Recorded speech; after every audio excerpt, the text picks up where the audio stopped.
Derek, the YouTube boxing is new. It's a new phase into boxing, and it's here to stay. It has produced the likes of Jake Paul, who have turned in professional boxing. He currently boasts an undefeated record, 6 wins, 4 of those by knockout. What's your take on this new era of boxing?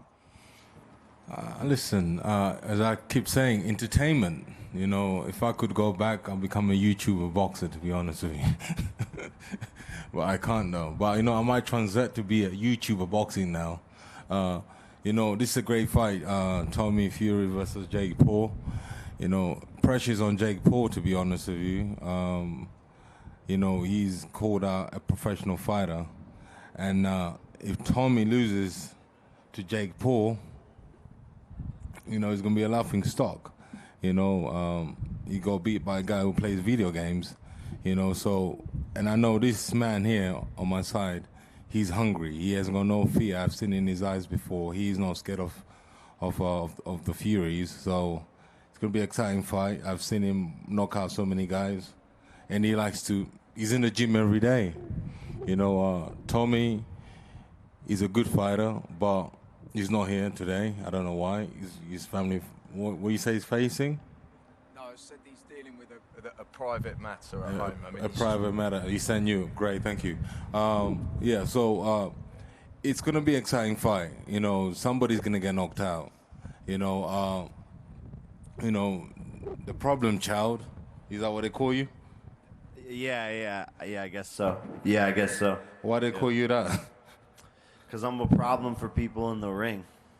Oh, wow, delicious. You know, yeah, so since he's not here, are you annoyed or you upset or what? No, I'm used to his behavior at this point. You know, he's unprofessional. He's a flake. He's not a serious businessman. He's not a serious fighter. And I'm going to prove that. That's why this fight's called The Truth, because the truth's going to come out. And he's going to have to pay for all the times he pulled out, all the business people he screwed over. It's disrespectful. There's some of the biggest names in boxing, some of the biggest promoters in the world, some of the most influential people in the world, one of the greatest countries in the world, and he doesn't want to show up because, a private matter. Cool. Yeah, we all have private matters. When you sign up to do something and you make a commitment, that's what it should be about. And it just shows me that he's scared, because he said he didn't need to train for this fight. Oh, I could fight Jake Paul and I don't even have to train. But meanwhile, his excuse first was that he had to train extra for this fight, and now apparently it's a private matter. So it's typical Fury stuff. I love Tyson, but I'm saying the dad and Tommy, it's typical from them. Okay. I hope he's listening to that. I'll be excited to watch this fight. So, how many rounds do you think the fight will go on? 3 to 4 rounds. The kid's never been tested. He's never been in a hard fight. His combined record of opponents is 20 wins, 200 losses. He's never been 8 rounds. He's never been in there with a dog. And I have something to prove. I have 2 chips on my shoulder. People say I got a chip on my shoulder. I got 2 of them. And he's been spoon-fed his whole entire life. Piggybacked off of his brother. Got into the business because that's what he was supposed to do. He didn't know anything else to do. Got famous off of some reality show, and now is just riding the wave, trying to get a paycheck so that Molly isn't the one making all the money in the relationship. But I'm going to show him on February 26th that this is the hurt business. He's not going to like this sport after I'm done with them. You know, the way I'm seeing this is like, if he beats you, not a possibility. Okay, let's say if he beats you, yes. I mean, we could talk about aliens. We could talk about UFOs, stuff that doesn't exist. They only come out in America. He can't beat me. It doesn't exist. They only come out in America. Yeah, but if he beats you, yeah, yes, he shouldn't beat you. But if you beat him, he got beat by a YouTuber. So what I'm trying to figure out is your last 4 opponents. Yeah, your last fight. Where was it? In Vegas? No. Arizona. Phoenix, yeah. You British. And your last shot you knocked him down on, people didn't say you didn't catch him right or not, and he stayed down. Can you try and correct that for me? I mean, it's hilarious. Like, there's multiple camera angles that show the punch landing on his chin. it's disrespectful to Anderson Silva, one of the greatest combat strikers of all time, one of the greatest combat athletes of all time, to say that he took a fall or took a dive. And he was coming to fight, coming to win, trying to take my head off, and I was the better man that night. Thank you.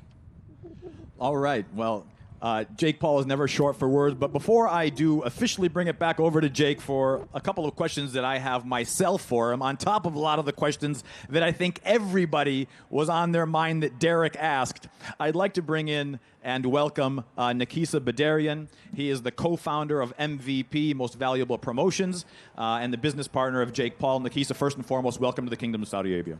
Thank you for having us. Thank you for being here. Nikisa, you and Jake started MVP, Most Valuable Promotions. It was really based around Jake, and as it now grew to fruition, you have fighters that you've signed. You had a phenomenal fight card that you were a part of last weekend. Your fighter, Amanda Serrano, was crowned the undisputed women's champion, and I believe she'll be in attendance for Jake's fight February 26th. This whole promotion was built initially around Jake. How do you combat the criticism that Jake is just a YouTuber, a Disney kid turned boxer? To be honest, that's what drives the interest. When I met Jake, the only question I had for him was, do you want to work hard, or are you going to be dedicated to boxing? And the moment he said yes, I knew it was going to be an unbelievable pathway to success for him. He's had 6 professional fights, 5 of them as pay-per-views, 4 of them as the headliner to start his career. That's unprecedented. He's driven over $150 million of revenue in his 6 fights. Unprecedented. The level of competition that he's facing for someone as high profile as him, again, unprecedented. Compare it to Floyd Mayweather. Compare it to Gervonta Davis. Compare it to Canelo. Their first 10 fights, they were not taking the risks that Jake Paul is. So in terms of being able to face the criticism, that just means there's interest, there's engagement, there's demand. Well said, and fair enough in that. Jake does have 6 fights, and the 6 fights that he has, the last 2 are notable names, former world champions. The last fight in Anderson Silva. Nikisa, you and I have had these conversations before. I told you as soon as that fight was announced, I said, brother, what are you thinking? That is a terrible fight for Jake. The guy is long, he's southpaw, he's awkward, he's very experienced, but you were very confident in Jake's ability to take that fight, and it worked out. So kudos to you. Tyron Woodley, again, UFC veteran, a legend in his own right, 2 fights back-to-back. And those are really the 2 notable names that have been on his record. Jake, let me turn it over to you. First of all, welcome to the Kingdom of Saudi Arabia. Thank you. Yeah, and thank you to the Kingdom of Saudi Arabia for having me, this beautiful place. Thank you to the Ministry of Sport and Prince Khalid. I love it here, so thank you guys so much for having me. Shukran. Afwan. Jake, do you feel extra pressure from this fight? Now, look, let's talk openly. Everybody says he's never fought a real boxer. He's never fought somebody that is a purebred boxer. He's fighting MMA guys. He's fighting old guys. He's fighting basketball players. Do you feel pressure in taking this challenge and fighting not just a real undefeated boxer, but somebody that comes from a boxing family? I don't feel the pressure. This is just another fight to me. This is what I do for a living now.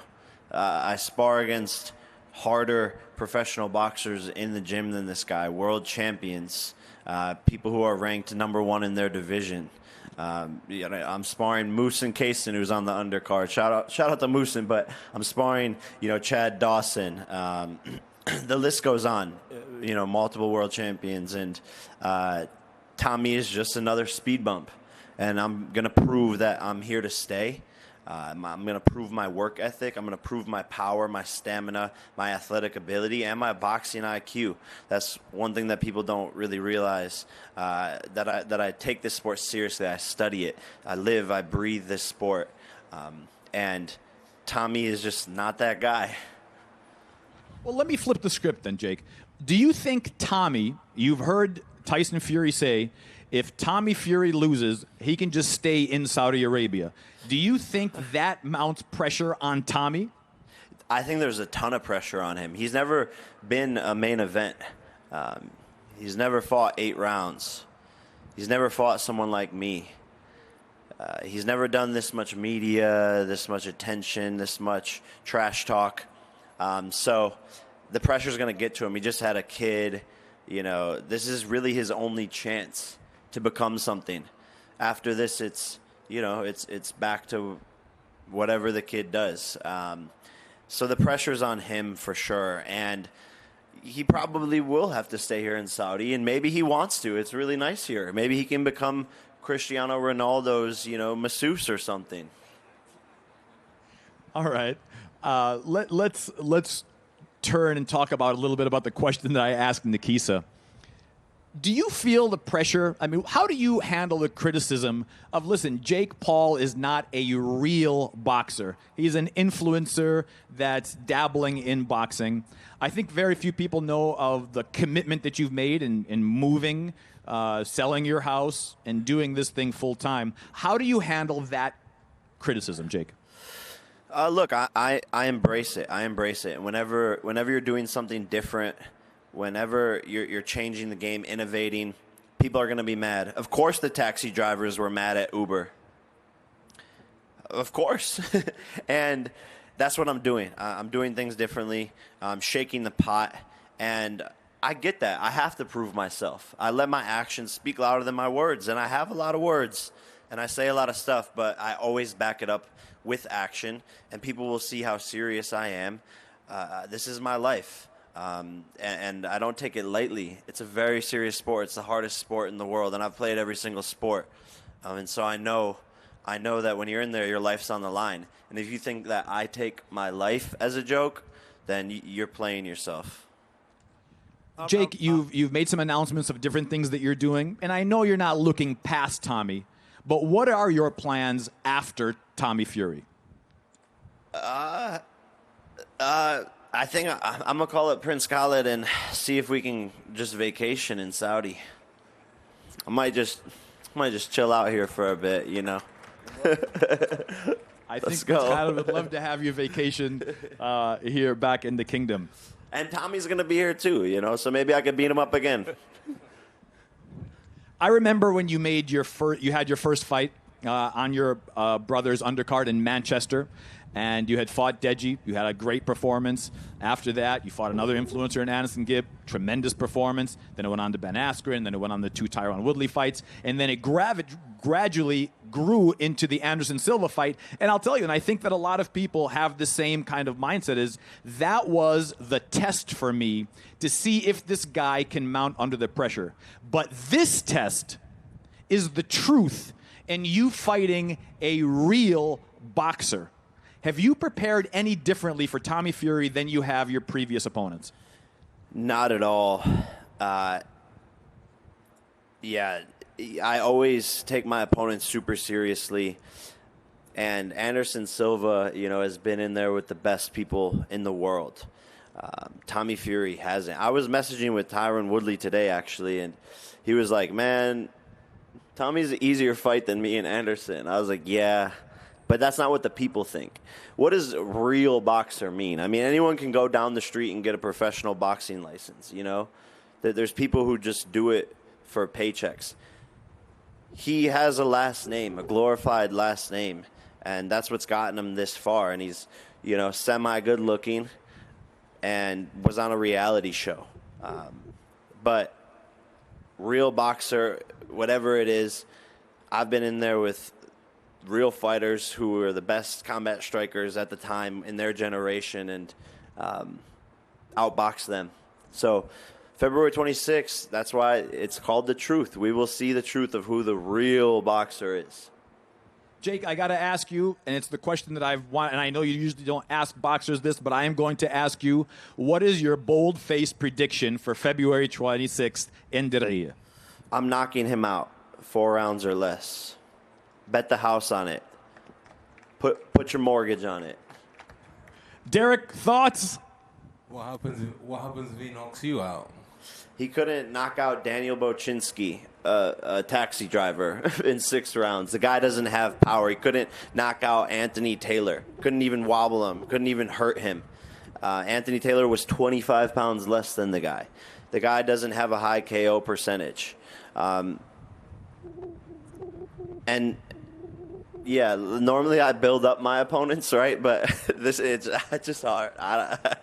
It's just hard. Like, I don't know. I'm just telling the truth, and people are gonna see. People are gonna see, and I don't know. Like, they're gonna be astonished, I guess. George, you've been listening here. You've been going back and forth and listening to all of it. Thoughts on Jake Paul's predictions? We're going to get the truth on February the 26th. We're going to see the truth. Is Tommy Fury a Fury fighting man? Is he going to be able to show that there's a difference between fighting strikers, MMA fighters, and professional fighters? Or is Jake going to show everyone the capabilities that he's got as a professional boxer, and that he can go on and achieve some of the ambitions that he's got? That's what we're going to find out, and I look forward to it. All I've got left to say is just, thank you to the Kingdom for hosting this event. Thank you to the Ministry of Sport and to Skills Challenge, Prince Khalid. It's been very welcoming and inviting so far, and I'm looking forward to the event. That's it. Numerous fights that tried to get planned, they were canceled for various reasons, but on February 26th, the talk is over. The truth at Diriyah happens, and it goes down. Jake Paul versus Tommy Fury happens at Diriyah. And with that, Jake, we'll ask you to please come in the front and pose, and we'll wrap up the press conference. He's going to pose right there. He's going to face off that guy.